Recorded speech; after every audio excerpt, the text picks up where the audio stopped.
بسم الله الرحمن الرحيم يا أيها الذين آمنوا كتب عليكم الصيام আল্লাহ সুবহানাহু ওয়া তাআলা বলছেন, হে ঈমানদারগণ, তোমাদের উপরে রমজান মাসের সিয়াম ফরজ করা হয়েছে।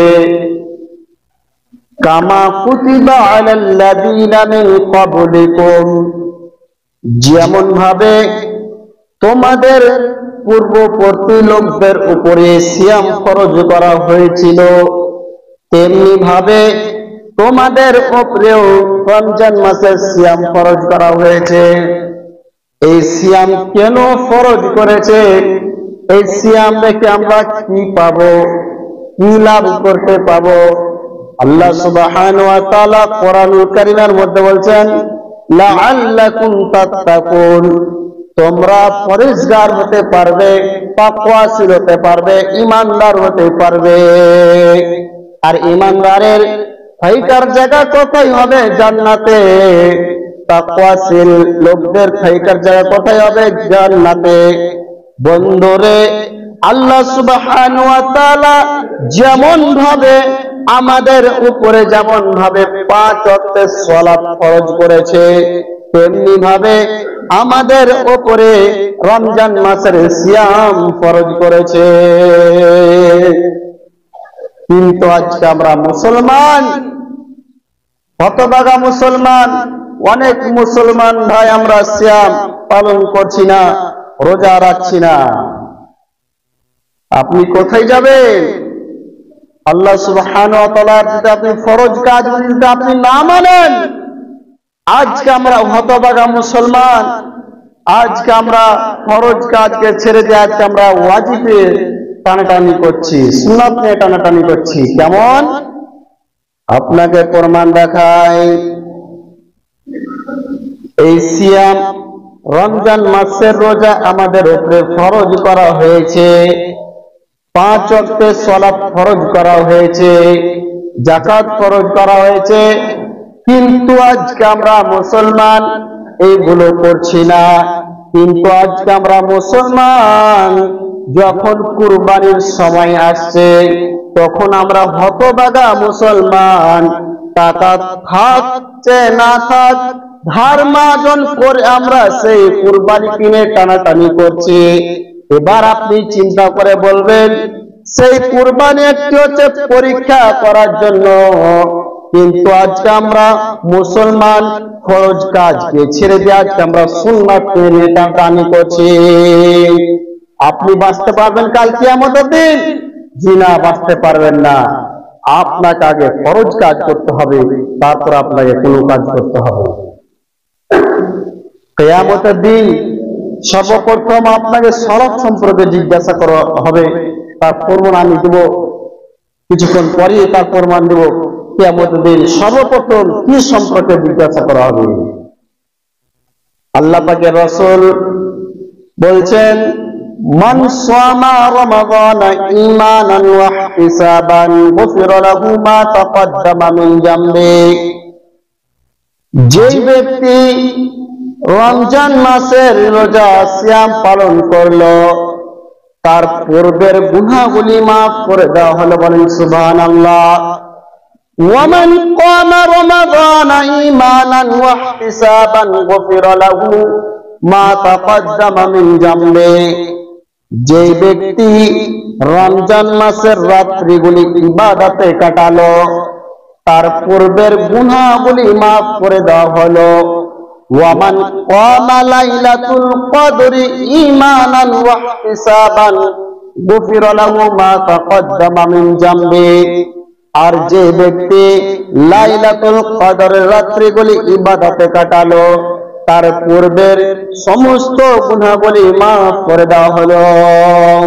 ওয়াত্র হাদিস বিবরণ দ্বারা বোঝা যায় যে যদি আমরা ঈমানের সাথে ও সওয়াবের আশায় এই রমজান মাসের যদি আমরা রোজা রাখি, সিয়াম রাখি, যদি আমরা রমজান মাসের রাত্রিগুলি যদি আমরা ইবাদতে কাটাই, তাহলে আমাদের পূর্বের গুনাহগুলি মাফ করে দিবেন, মোচন করে দিবেন আল্লাহ সুবহানাহু ওয়া তাআলা। কত বড় অফার, কত অফারের মাস! যদি আপনি সিয়াম পালন করেন তাহলে আপনার পূর্বের গুনাহগুলি মাফ করে দিবে। কিন্তু আজকে আমরা মুসলমান হতভাগা, আজকে আমরা সিয়াম রাখি না, রোজা রাখি না। আজকে আমরা এমন মুসলমান আছি যে ইফতারের আগে আজকে আমরা খাদ্য খাচ্ছি, কিন্তু যারা ইফতারের আগে যারা খাদ্য খাচ্ছে তাদেরকে জাহান্নামে কি শাস্তি দেওয়া হবে ভালো করে শুনুন। তাদেরকে জাহান্নামে এমন শাস্তি দেওয়া হবে, জাহান্নামের মধ্যে কিছু লোককে উল্টানো করে টাঙানো আছে, কিছু লোককে তাদের মুখমণ্ডলগুলি তাদের মাটির দিকে আর তাদের পা গুলি আসমানের দিকে। নবীজি না থাকতে পেরে বললেন, ইয়া জিব্রাইল, এই লোকগুলি কারা? এদের সেই লোকগুলির মুখ দিয়ে গালগুলি ফেটে ফেটে রক্ত পড়ছে, তাদের নাক দিয়ে রক্ত পড়ছে। কাদের? যে লোকগুলিকে উল্টো করে টাঙানো আছে সেই লোকগুলির গাল দিয়ে ফেটে ফেটে রক্ত পড়ছে। নবীজি না থাকতে পেরে বললেন, জিব্রাইল, এরা কারা? এরা কি অপরাধ করেছে দুনিয়াতে? এরা কি গুনার কাজ করেছে? এদেরকে এত খতরনাক শাস্তি কেন দেওয়া হচ্ছে? জিব্রাইল আলাইহিস সালাম বলছেন, ইয়া আল্লাহর রাসূল, ওই সমস্ত আল্লাহর নাফরমানি বান্দারা যারা রমজান মাসে যারা ইফতারের আগে যারা ইফতার করেছিল, যারা ইফতারের আগে যারা খাদ্য খেয়েছিল, এরা রমজান মাসে সিয়াম আদায় করেনি, এরা রোজা রাখেনি, এই সমস্ত বান্দারা। তাহলে যারা রমজান মাসে যারা রোজা রাখবে না, যারা ইফতারের আগে যারা খাবে, তাদেরকে কাল কিয়ামতের দিন জাহান্নামে উল্টানো করে টাঙানো হবে আর তাদের গালগুলি ফেটে ফেটে রক্ত বইবে। আবু উমামা রাদিয়াল্লাহু আনহু থেকে হাদিসটি বর্ণিত, তিনি বলেন, নবী করিম সাল্লাল্লাহু আলাইহি ওয়াসাল্লাম বলেছেন, আবু উমামা রাদিয়াল্লাহু আনহু বলেন, আমি রাসূল সাল্লাল্লাহু আলাইহি ওয়াসাল্লামকে বললাম, কুলতু ইয়া রাসূলুল্লাহ, ওগো আল্লাহর রাসূল, আপনি আমাকে একটি আমলের কথা বলুন। তখন আল্লাহ রাসূল বললেন, তুমি সিয়াম পালন করো, কেননা সিয়ামের জগতে সিয়াম সম্প্রদায় আর কোনো ইবাদত নেই। সেই ব্যক্তি আবার জিজ্ঞাসা করলে, কুলতু ইয়া রাসূলুল্লাহ, ওগো আল্লাহ রাসূল, আপনি আমাকে একটি আমলের কথা বলুন। আল্লাহ রাসূল বললেন, তুমি সিয়াম পালন করো, তুমি রোজা রাখো। সিয়ামের জগতে সিয়াম সম্প্রদায়ের আর কোনো ইবাদত নাই। তৃতীয়বার সেই লোকটি আল্লাহ রাসূলকে জিজ্ঞাসা করলেন, কুলতু ইয়া রাসূলুল্লাহ, ওগো আল্লাহ রাসূল, আমাকে একটি আপনি আমলের কথা বলুন। আল্লাহ পাকের রাসূল বললেন, তুমি সিয়াম রাখো, তুমি রোজা রাখো। সিয়ামের জগতে সিয়াম সম্প্রদায় আর কোনো ইবাদত নাই। বন্ধুরে, তাহলে সিয়ামের কত গুরুত্বপূর্ণ রয়েছে, সিয়ামের কত ফজিলত রয়েছে। আল্লাহ পাকের রাসূল বলছেন, ইন্না ফিল জান্নাতি বাবান ইউকালু লাহু রায়্যান, কিয়ামতের দিন যে 8টি দরজা রয়েছে, জান্নাতের যে 8টি দরজা রয়েছে, তার একটি দরজার নাম হচ্ছে রায়্যান। সে রায়্যান নামক দরজা দিয়ে কারা প্রবেশ করবে? সে রায়্যান নামক দরজা দিয়ে এরাই প্রবেশ করবে যারা সিয়াম পালন করছে, যারা রোজা রাখছে, তারাই সেই দরজা দিয়ে প্রবেশ করবে। যদি তারা ব্যতীত অন্য কেউ যদি প্রবেশ করতে যায়, তাহলে সেই দরজাকে বন্ধ করে দেওয়া হবে, কেননা সেই স্পেশাল দরজা দিয়ে শুধুমাত্র সিয়াম পালনকারীরাই প্রবেশ করবে। তাহলে কত গুরুত্বপূর্ণ রয়েছে সিয়ামের। আজকে আমরা হতভাগা মুসলমান, এমনও পরিবার আছে যে সিয়াম রাখে না, এমনও মানুষ আছে যে সিয়াম রাখে না। হয়তো আপনাদের দিকে নাই, কিন্তু আমাদের হরিশ্চন্দ্রপুরের দিকে আছে। এমনও পরিবার আছে যে তার খানদান পরিবার গোটাই তার সিয়াম রাখে না, কিন্তু তাদেরকে কাল কিয়ামতের দিন এমন ভয়ানক শাস্তি হবে কাল কিয়ামতের দিন বন্ধুরে। আর যারা সিয়াম রেখে যারা সালাত আদায় করে না, যারা সিয়াম রেখে যারা নামাজ পড়ে না, তাদের কোনো লাভ হবে না সিয়াম রেখে। কেননা আল্লাহ পাকের রাসূল বলছেন, আউয়ালু মা ইউহাসাবু বিহিল আবদু ইয়াউমাল কিয়ামাতিস সালাহ। কিয়ামতের দিন সর্বপ্রথম বান্দাকে সালাত সম্পর্কে জিজ্ঞাসা করা হবে। ফাইন সালাত সালাহু সাইরু আমালি, যদি বান্দা সালাতের মতো আমল গ্রহণী হয়ে যায় তাহলে বান্দার সমস্ত আমল গ্রহণী হয়ে যাবে। যদি বান্দার সালাতের মতো আমল গ্রহণী না হয় তাহলে বান্দার সমস্ত আমল বাতিল হয়ে যাবে, তার সমস্ত আমলগুলি ধ্বংস ছিন্ন ভিন্ন হয়ে যাবে। এবার আপনি বলবেন, আপনি কষ্ট করে 11 থেকে 12 ঘন্টা না খেয়ে কষ্ট করে আপনি সিয়াম রাখছেন, আপনি দান করছেন, যাকাত দিচ্ছেন, ইত্যাদি আমল করছেন আপনি, আর যদি আপনি সালাত না আদায় করেন আপনার কাল কিয়ামতের দিন কি অবস্থা হবে? এবার আপনি চিন্তা করে বলেন। তাহলে আমার বলা উদ্দেশ্য যে সকল দিনী ভাইদেরকে যে সিয়াম রাখেন কিন্তু সালাত আদায় করেন, সালাত যদি আদায় না করেন আপনাদের কোনো লাভ হবে না সিয়াম রেখে। আল্লাহ সুবহানাহু ওয়া তাআলা কোরআনুল কারীমের মধ্যে ইরশাদ করেছেন, ফামান শাহিদা মিনকুমুশ শাহরা ফালইয়াসুমু। হে আমার বান্দারা, যারা তোমরা সুস্থ অবস্থায় রমজান মাস পেয়ে গেছো তারা অবশ্যই যেন এই রমজান মাসে সিয়াম আদায় করে।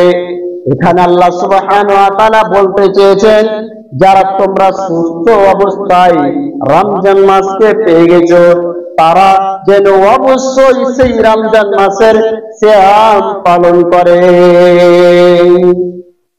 কিন্তু আজকে আমরা অনেকই মুসলমান সেই শরীর নিয়ে আমরা ঘুরে বেড়াচ্ছি, অনেক কাজ করছি, কাজকর্ম করছি, কিন্তু আমরা সিয়াম রাখি না, সিয়াম পালন করি না, সালাত আদায় করি না। কাল কিয়ামতের দিন আপনি বুঝতে পারবেন, যখন আপনার হিসাব না হবে কাল কিয়ামতের দিন, সেদিন আপনি বুঝতে পারবেন।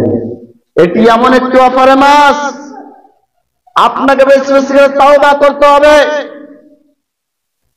কোন এমন বান্দা বলতে পারবেন মাওলানা সাহেব আমি গুনার কাজ করিনি? কেউ বলতে পারবে না। আমরা প্রত্যেক মুসলমান ভাই কিন্তু পাপে জড়িত আছি। তাহলে আমাদেরকে তাওবা করতে হবে, এই মাসে বেশি বেশি করে তাওবা করতে হবে। কেননা আল্লাহ সুবহানাহু ওয়া তাআলা এই মাসে নিজ হাতে নেকিগুলি আল্লাহ সুবহানাহু ওয়া তাআলা লেখেন। 12টি মাসের মধ্যে 11টি মাস ফেরেশতাদের হাত দিয়ে সে নেকিগুলি দেখান। মাত্র 1 মাস রমজান মাস আল্লাহ সুবহানাহু ওয়া তাআলা নিজ হাতে লেখেন।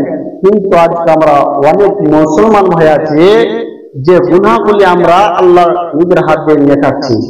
জি, তাহলে আপনি বাঁচতে পারবেন কাল কিয়ামতের দিন? জি না। তাহলে এই মাসে আমাদেরকে বেশি বেশি করে তওবা করতে হবে। আমরা অনেক মুসলমান ভাই বলে থাকি যে গুনার কাজ করে দিলাম, আল্লাহ মাফ করবে কি করবে না? জি, অবশ্যই করবে। আল্লাহ সুবহানাহু ওয়া তাআলা সূরা জুমার মধ্যে ইরশাদ করেছেন 53 নম্বর আয়াতে, কুল ইয়া ইবাদিয়াল্লাযীনা আসরাফু আলা আনফুসিহিম লা তাকনাতু মির রাহমাতিল্লাহ। আল্লাহ সুবহানাহু ওয়া তাআলা বলেছেন, হে আমার বান্দাগণ, যারা তোমরা অপরাধ করেছো, যারা তোমরা গুনার কাজ করেছো, লা তাকনাতু মির রাহমাতিল্লাহ, তোমরা আমার রহমত হতে তোমরা হতাশ হয়ে যায় না, নিরাশ হয়ে যায় না। তাহলে ওয়াক্ত আয়াত দ্বারা প্রমাণ হয় যে যদি আমরা গুনার কাজ করে থাকি তাহলে আমাদেরকে হতাশ হয়ে যেতে হবে না, নিরাশ হয়ে যেতে হবে না। আমাদেরকে তওবা করতে হবে আল্লাহ সুবহানাহু ওয়া তাআলার কাছে। তাই আমার বলা বহুত সময় শেষ হয়ে গেছে। আপনাদের কাছে আমার একটা অনুরোধ, যে একটি অফারের মাস চলছে, এই মাসটিকে কাজে লাগান বন্ধু। বাবাজি এই মাসটিকে কাজে লাগান, সিয়াম পালন করেন। আল্লাহ রাসূল বলেছেন আসিয়ামু জুন্নাতুন, সিয়াম হচ্ছে জাহান্নাম থেকে বাঁচার ঢাল। সিয়াম রাখেন, অবশ্যই সিয়াম আপনাকে জাহান্নাম থেকে বাঁচাবে কাল কিয়ামতের দিন। তাই আমার বলা উদ্দেশ্য যে আপনারা সকলেই সেই সিয়াম রাখেন আর 5 ওয়াক্তের সালাত আদায় করেন আর বেশি বেশি করে তওবা করেন আল্লাহ সুবহানাহু ওয়া তাআলার কাছে। আল্লাহ যেন আমাদের প্রত্যেক মুসলমান ভাইকে যেন এই রমজান মাসে তওবা করার সুযোগ করে দেয়। আল্লাহ সুবহানাহু ওয়া তাআলা যেন আমাদের প্রত্যেক মুসলমান ভাইকে যেন আমাদেরকে এই 30টি সিয়াম রাখার তৌফিক দান করেন। আল্লাহুম্মা আমিন। আমি এখান থেকে আমার বক্তব্য শেষ করছি। যদি কোরআন ও হাদিস দ্বারা যদি ভুল ত্রুটি হয়ে থাকে আমাকে জানিয়ে দেন পার্সোনাল, আমি ইনশাআল্লাহ ভুল সংশোধন করে দেব। আউযু বিল্লাহি মিনাশ শাইতানির রাজীম। বিসমিল্লাহির রহমানির রহিম। আলহামদুলিল্লাহি রাব্বিল আলামিন আর রহমানির রহিম মালিক ইয়াউমিদ্দিন ইয়্যাকা না'বুদু ওয়া ইয়্যাকা নাস্তাঈন ইহদিনাস সিরাতাল মুস্তাকিম সিরাতাল লাযীনা আন'আমতা আলাইহিম গহাইরিল মাগযুবি আলাইহিম ওয়ালাদ-দাল্লিন। اللهم صل على محمد وعلى آل محمد كما صليت على إبراهيم وعلى آل إبراهيم إنك حميد مجيد. اللهم بارك على محمد وعلى آل محمد كما باركت على إبراهيم وعلى آل إبراهيم إنك حميد مجيد. ربنا تقبل منا إنك أنت السميع العليم وتوب علينا إنك أنت التواب الرحيم. وآخر دعوانا الحمد لله.